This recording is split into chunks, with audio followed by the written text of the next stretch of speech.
So we're going to talk about the resting membrane potential, abbreviated here RMP. We also can refer to it as the V rest, which V for voltage, rest indicating that the cell is in the resting state.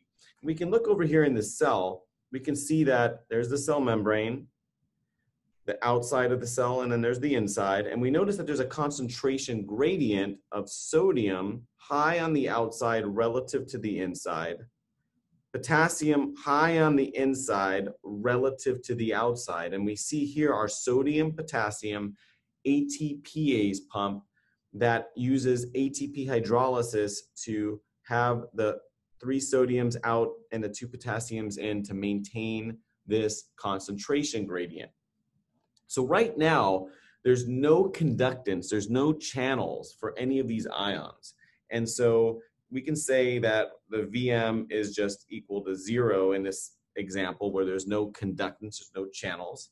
And what we're going to do is we're going to add some channels first for potassium just to kind of start and build what this is going to look like. And so we can put those channels in, and we call this now leak potassium channels. That's what they're called, these ones that are just there at rest. And then we can show potassium now leaving down its concentration gradient, leaving the cell through these channels.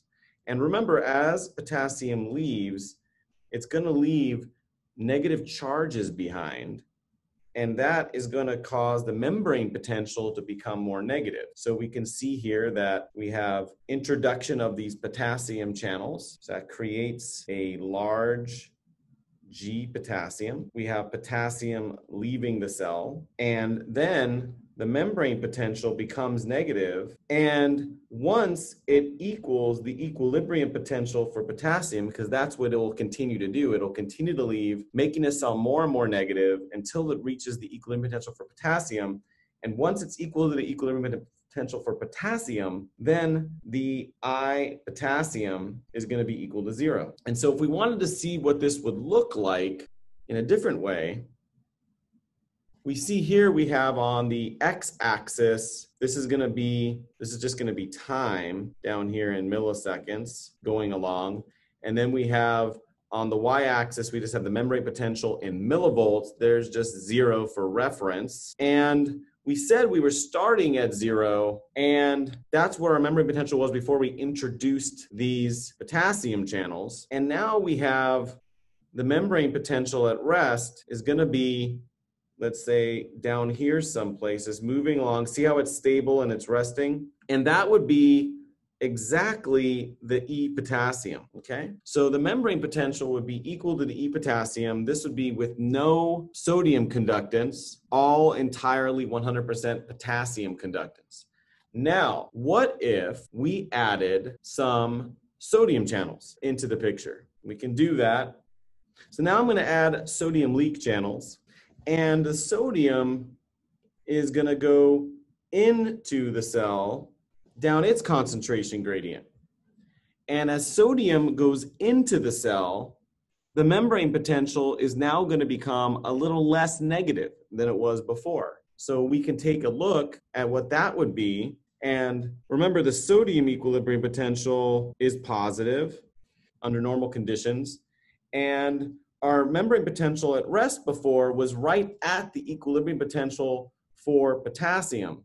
So now as the sodium is going to go in, now we're going to have a situation where the membrane potential at rest is, instead of going to be right at E potassium, it's actually going to start to go up towards the equilibrium potential for sodium. So as the sodium goes in, the new membrane potential is going to be increased at some number that is less negative than the equilibrium potential for potassium. It's going to be getting closer to the equilibrium potential for sodium. It's not going to be that close to sodium because the conductance for sodium is less at rest than for potassium. Remember, we drew in a lot of leaky potassium channel, a lot of conductance at rest for potassium and not as much for sodium. So if we were going to write this out in terms of Ohm's law equations, our sodium and potassium currents are going to be balanced now.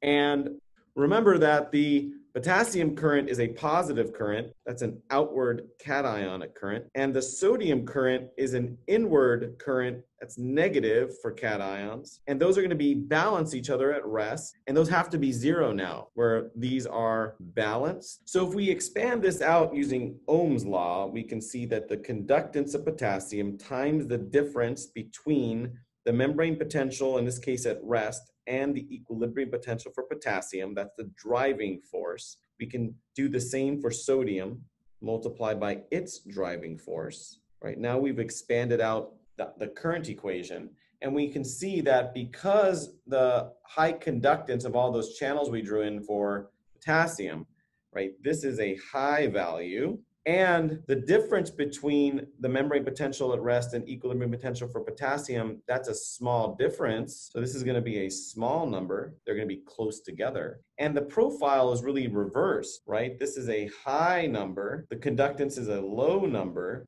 And the difference between the equilibrium potential of sodium and the resting membrane potential is a large number. Now, the reason why these add up to zero is that the number for sodium, this is a negative number, right? And for potassium, it's a positive number. Remember, we talked about positive and negative currents. So what we end up with is these being equal to each other in terms of their absolute value. Okay, so we end up with a number that is the same value, but of opposite sign. And so when we add them together, we have no net current, no net movement of ions when we consider sodium and potassium together.